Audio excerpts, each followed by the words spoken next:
Hello. I'm trying to do more of these streams just to keep it going. Because I lose momentum, so trying to keep it up. I wondered, is anybody okay? Are you really? I think I'm doing okay. I was really lucky today to just stay warm while I worked outside. And we're getting our first hard freeze of the year in the valley where I live. So I'm just thinking about all the people without homes, people that are cold. Just, it's really a mere inconvenience for me. And I'm thinking about all the other folks that are like suffering with real shit. But it is interesting. There's so much going on that I'm just trying to keep track of, but not get too stressed about it, not get too freaked out about it. But it's really hard because I think I am susceptible. So that's what I've been thinking about is how do you stay afloat? How do you stay above water when there's a lot going against you? So I've been really fortunate. I've always had a lifeboat. I've always had someone help me out, or I've been able to help myself because I work hard and I get creative and I try new things and I fail and I try again because I have support. So I do hope it is after 500 tries, I know 500 ways that a light bulb does not work. And I can figure out the light bulb problem. But yeah, I'm just going to keep on trying. So I think, that's basically the point. I mean, there's people trying. I realize that I see a lot of homeless people in my area now, and they're like living out of their cars. And I see them at the grocery store parking lot all the time. And I just ignore them. I don't know what to do. And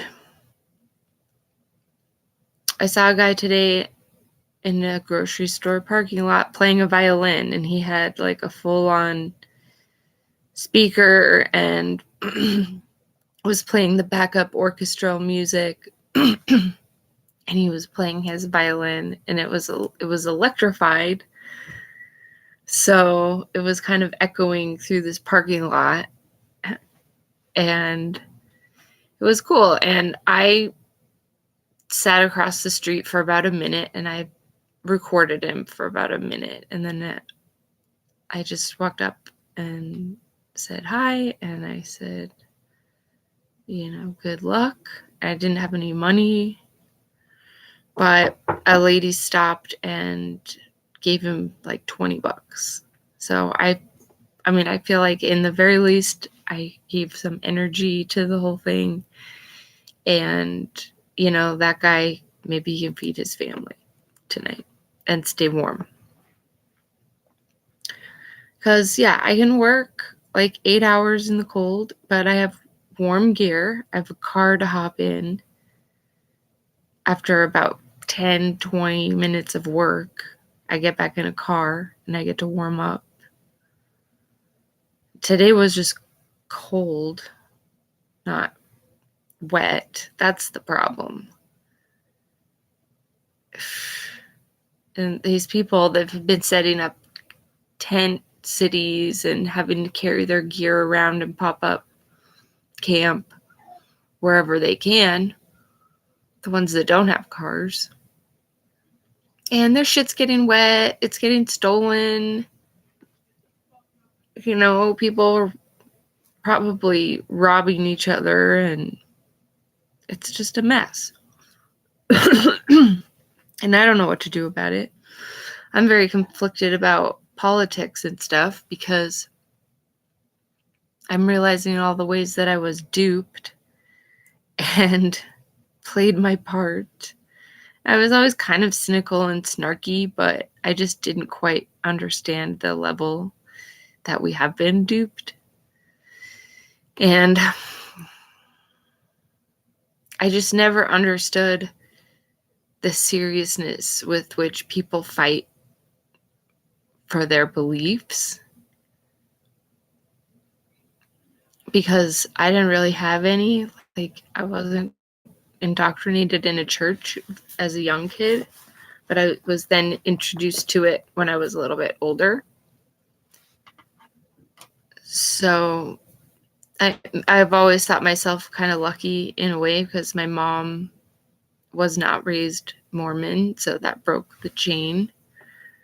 But yeah, I'm like 7th generation born in Utah, and from my one of my relatives, and it's like they were sort of duped to leave Europe to come to America. It seems. I don't know. 3 of their kids died after they arrived in the US from Switzerland, I guess. Their 3 kids died after they landed here in America. And then they had a bunch more kids out when they settled in Murray. But my grandfather's family got here from Armenia in the 1920s. And my grandfather was born in Murray in 1923. I think his brother was born the year before. So, my oldest relative got here in 1860. And I think about how they needed to move all these displaced people, and they needed to build their new cities. And so they brought them along.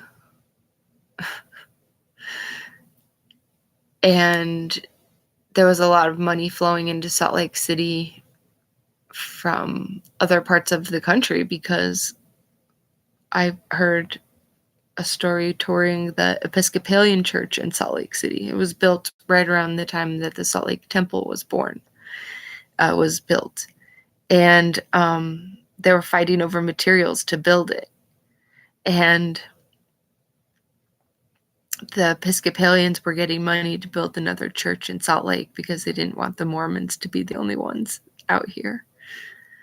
So there are a lot of churches out here, and there's even like a Russian Orthodox community here that have been getting congregants from all over, like Eastern European countries.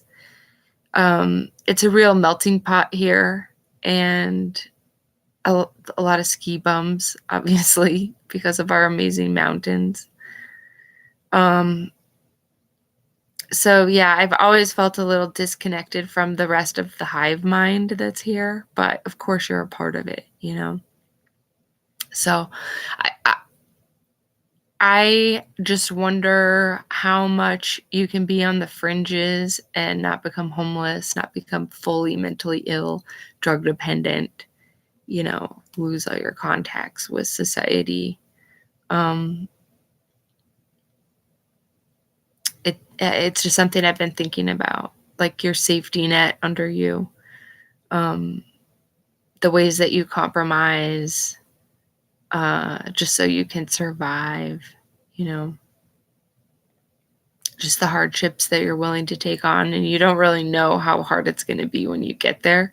I think that's the interesting thing about the human brain is we can go all in with the fear because we believe in an outcome, and we don't know what's going to happen when we go trying to summit that mountain and people lose their lives. I had a classmate who died in 2016 climbing the Ogre 2 in Pakistan. I'm not sure how to say that.